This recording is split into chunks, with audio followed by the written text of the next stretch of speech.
Doutor Aras, muito obrigado por oferecer um momento da sua agenda para a gente, numa situação tão difícil que a gente está passando, doutor. É um prazer. Boa tarde, Datena. Boa tarde, telespectadores da Band.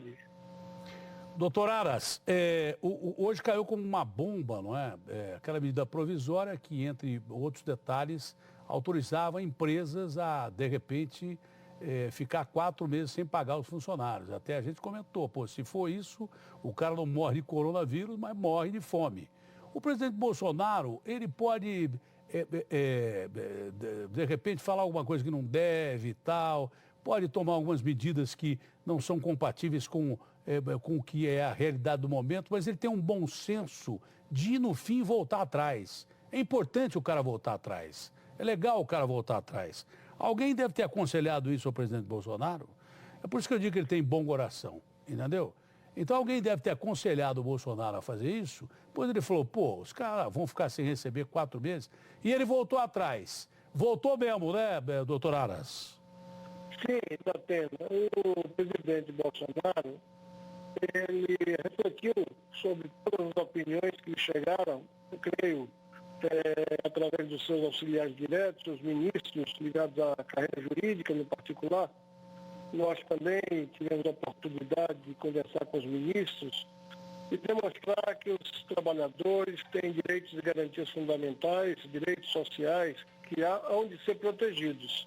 De outra parte, Datena, nós não podemos esquecer que a empresa que tem proteção constitucional, ela depende de um legado empresarial. Esse legado é feito também pelo seu quadro de empregados, seu quadro de técnicos. Nós não podemos desmontar em 4 meses as nossas empresas, suspendendo contratos de trabalho, porque nós não sabemos o que acontecerá.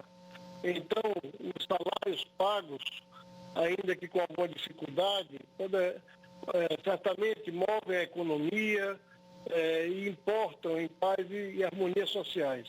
Esse emprego é sagrado. Precisamos velar por eles. E assim o governo, creio que o presidente Jair Bolsonaro, usando daquele célebre direito de mudar de opinião, reconsiderou a decisão de outros técnicos para acolher a dos técnicos voltados para a carreira jurídica, que compreendem a importância de preservar o emprego, embora esse seja um momento que se exige de todos os brasileiros um grande esforço para enfrentar o coronavírus. Ainda bem que ele fez isso, foi uma medida ótima. É claro que a gente tem que salvaguardar as nossas empresas, mas no momento de uma crise como essa, o salário do funcionário é mais do que vital, porque senão o sujeito pode morrer de fome. Uma notícia ótima, né? O que tem de bandido corrupto, de colarinho branco nesse país, que ameaça a nossa democracia, uma das mais graves ameaças à democracia é o sujeito que mete a mão no dinheiro público. E o senhor conseguiu, pelo que eu estou vendo aqui, eu não sei nem falar isso aqui, porque eu nunca ouvi falar de uma cifra tão grande, mas 1 bilhão e 600 milhões do fundo da Lava Jato, que pode ir para o combate do coronavírus. E parece que tem uma notícia, mais uma outra notícia boa, que essa ninguém sabe. É isso mesmo, doutor Aras? É verdade, Datena, é verdade. Nós postulamos ao Supremo que o valor de 1 bilhão e 600 milhões que estavam depositados fossem transferidos para o Ministério da Saúde para enfrentamento ao Covid-19. Hoje à tarde estamos concluindo, espero, sem nenhuma alteração, outro acordo de colaboração premiada com o empresário no valor de 800 milhões, que haverão de contribuir muito para o enfrentamento do Covid-vírus. Também temos em todos os estados da federação os Ministérios Públicos estaduais e o Ministério Público Federal e da União em ingente esforço para carregar recursos de multas, recursos oriundos de multas por prática de atos ilícitos de distintas personagens de todo o Brasil, para fazer face a esse esforço nacional. Creio que já temos 1,5 bilhão, hoje haveremos de completar mais 800 milhões, 30 milhões de outro estado, 3 milhões aqui de outro estado, e creio que teremos, se o Supremo permitir, num outro caso que lá temos em depósito 1 bilhão, que com a decisão do ministro que aguardamos, que ocorre ainda hoje, enfim, o Ministério Público espera carregar aos cofres da União e, no particular, do Ministério da Saúde, algo em torno de 5 bilhões. Poderemos até alcançar uma cifra muito maior da pena. Se um grande conglomerado econômico que é objeto de discussão sobre os ilícitos que lhe são atribuídos, conhecidos da nação, que resolveu fazer um acordo para devolver uma pequena parte dos recursos que no passado foram desviados da União. E assim nós teremos praticamente quase 12 bilhões de multas, de sanções pecuniárias dirigidas ao Ministério da Saúde, sem prejuízo das penas de reclusão de muitos desses empresários que incorreram em práticas de ilícitos. Então, o fato de pagar a conta da pena é muito importante. Mas fica preso. Revela que a sociedade, que o Estado está reparando, ainda que em parte, que sejam as lesões sofridas. Mas a sociedade precisa de algo mais, que são as penas de reclusão que vêm juntos. Princípio coercitivo da pena. Exatamente. Exatamente. Então, nós não podemos estimular o crime. Nós temos que não só punir, mas prevenir. Estou com o senhor e não abro. E o dinheiro do acordo da JBS pode entrar nesse quadro aí? Olha, nós esperávamos que entrasse, porque na última sexta-feira, às 18 horas, o acordo estava fechado. Estava tudo certo.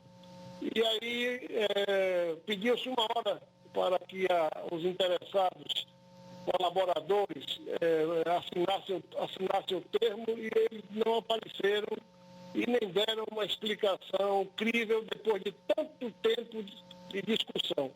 Para nós é lamentável que no momento desse de crise, um grande conglomerado econômico que levou desse país tudo que pôde, não devolva o mínimo possível para que a nação possa enfrentar com o menor número de vítimas possível esta grande peste que contamina o planeta Terra na contemporaneidade, que é o coronavírus. Mas o sujeito que é vagabundo para roubar dinheiro do Estado, no momento em que o país passava pela maior recessão da sua vida, não tem sensibilidade nenhuma em querer ajudar o povo. Isso aí é uma coisa mais ou menos óbvia. Por isso que eu acho que as leis têm que ser aplicadas mesmo, têm que ser colocadas de uma maneira firme, entendeu? Aqui, por exemplo, em São Paulo, um caso que parece simples, o senhor nem deve ter tomado conhecimento. Nós pegamos através da Rádio Bandeirantes um cabra que estava fabricando, sabe o quê? Álcool gel batizado, era uma porcaria que era envasada nos frasquinhos que ele vendia no meio de uma pandemia de coronavírus. Significa que o sujeito comprava aquele negócio, comprava um galão de 5 litros, transformava aquilo num sei em quanto, né? E de repente tinha um lucro enorme, e a pessoa que comprava, porque pior, eu disse aqui, do que não usar o álcool gel para se proteger, é usar uma coisa que você acha que está protegido e não é protegido. E de repente isso já tem no Código Penal velho, que nós temos de 80 anos, de crime terrível e hediondo contra a saúde pública, e principalmente no meio de uma pandemia. Pena de prisão de 10 a 15 anos. O cara foi levado para a delegacia e ali ele pagou uma fiança de 3 mil reais e foi solto. Eu nunca vi um crime hediondo de repente ser afiançável, porque é inafiançável no meio de uma situação grave como essa. Eu não sei se foi uma qualificação errada, mas disseram, o senhor que entende leis, que precisava fazer a perícia do produto do cara, quando a gente já tinha entrevistado gente da empresa caracterizando o golpe. O cara dizendo, não, nós estamos vendendo isso para isso mesmo, você vai ganhar tanto. Então, eu acho que a gente tem que ficar atento. A gente reclama de um Código Penal ultrapassado e na hora de pegar vagabundo, a gente não usa nem o Código Penal ultrapassado, doutor Aras. Doutor Datena, o nosso problema hoje é que nós vivemos um estado de calamidade pública. Nessa situação excepcional, extraordinária, nós trabalhamos, diferentemente das condições de normalidade, nós trabalhamos com situações peculiares. De maneira que casos como esse nos remetem a uma consideração. É a questão de não termos presídios, muito menos em condições quantitativas, de receber todos aqueles que deveriam ser presos, especialmente presos provisórios, que são esses que estão presos em flagrante, como esse caso que você revela. Então, diante desta excepcionalidade, nós podemos compreender que mais um preso no sistema carcerário poderia induzir a mais crimes, inclusive de disseminação do coronavírus. Mas é um caso excepcional. Eu estou chamando a atenção dessa centralidade com que deve agir o Estado brasileiro e a sociedade na compreensão desse momento atual, porque muitos países já adotaram restrições à liberdade de ir e vir. E muitos municípios do Brasil já estão adotando toques de recolher. Porque a situação, embora ela seja de cuidado extremo, ela não pode se converter em pânico mais do que nós já temos em outros países. Nós temos que compreender que a economia é tão relevante para que as pessoas mantenham seus empregos, se sustentem e mantenham a paz e a harmonia sociais, sob pena de nós termos fatos mais graves. Então, conviver num momento excepcional é necessário. Sem pânico, porém com muita cautela, cuidadosamente. Então, é esse o momento nosso. Não estimular o pânico, mas também não facilitar com os cuidados recomendados pela equipe médica que você acaba de entrevistar, notoriamente reconhecida por suas qualidades, pelo Ministério da Saúde. Enfim, vivemos um momento de expectativa que nós precisamos, todos os brasileiros, colaborar. Doutor. Solidariedade e responsabilidades sociais. Uma última pergunta, eu já pedi para arrumar esse telefone já faz uns 10 anos, bem antes do coronavírus. É por isso que é difícil a gente alongar algumas entrevistas importantes com uma das maiores autoridades da República nesse momento. Não é?